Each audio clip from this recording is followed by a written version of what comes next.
गुरुदेव, आपके चरणों में कोटि कोटि प्रणाम।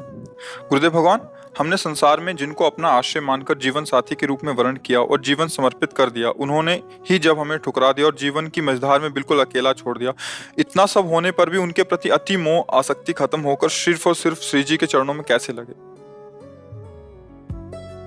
एक बार मार्कंडेय जी के आश्रम के पास सुरथ नाम का एक वैश्य और एक राजा दोनों आपस में मिले। तो राजा से पूछा, आप जंगल में यहाँ कैसे?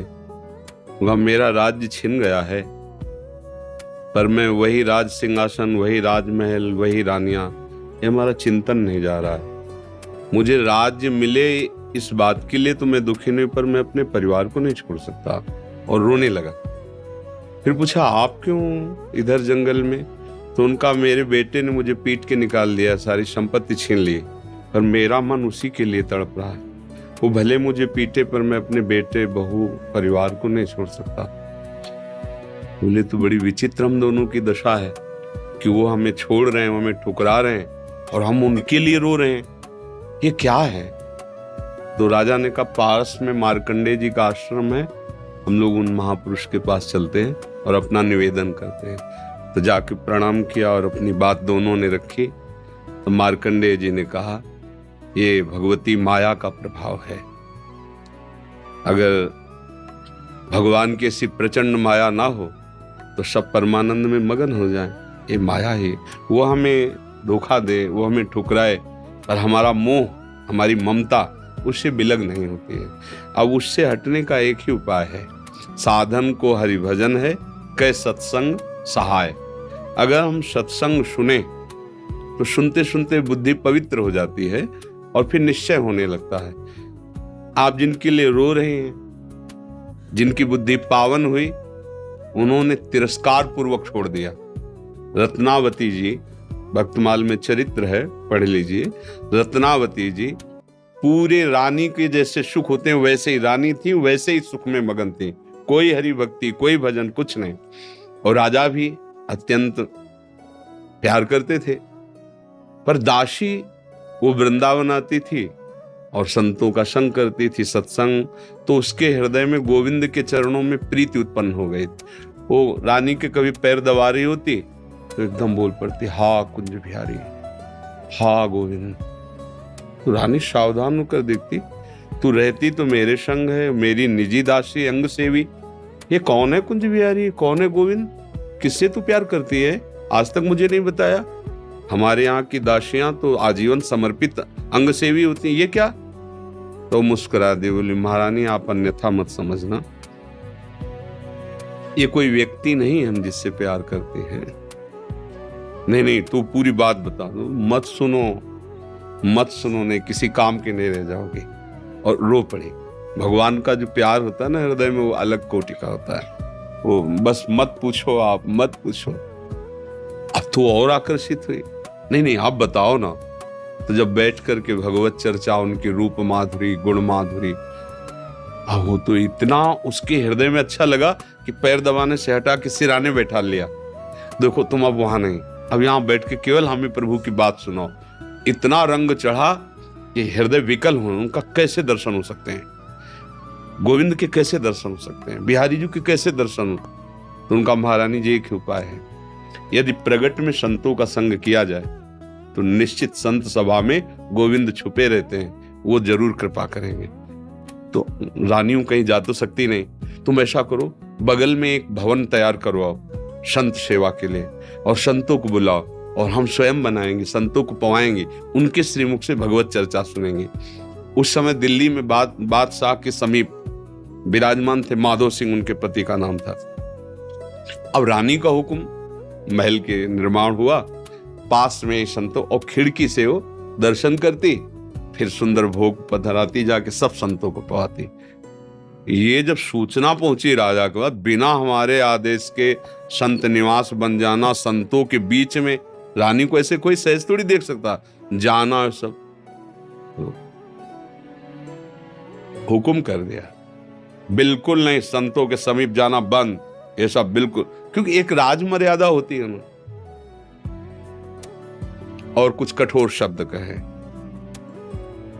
तुरंत नाई को बुलाया, अपना मुंडन कराया और संतों के बीच में बैठ गई। बोले, आज से राज अन्न का त्याग। अगर मैं कहीं रानी हूं, कहीं भी किसी भी अंग में, मैं उसे रानी नहीं रहने दूंगी जो मुझे संत और गोविंद से दूर कर दे। कदाप। ये जब सूचना पहुंची को तो मुड़ मुड़ा के बैठ गई। सोचा ये तो मतलब भारी का भारी अपमान, इससे ज्यादा क्या हो सकता है। अगर मैं मारता हूं तो प्रजा विरोध में हो जाएगी, इसलिए इसको मारना तो है। बोले, एक जंगली सिंह लाओ और छोड़ दो, तो संतों को, रानी को, सबको मार डालेगा वो। ऐसा ही किया गया। सैनिकों ने जैसे चारा रख के, बकरा आदि रख करके पिंजड़े में सिंह को बंद करके लाए और दरवाजे पे को। वही दासी जो उनकी गुरु थी, वो आरती की सामान दे रही थी और पूजन की थाल लेकर वो ठाकुर जी का श्रृंगार कर। दासी ने कहा, महारानी सिंह।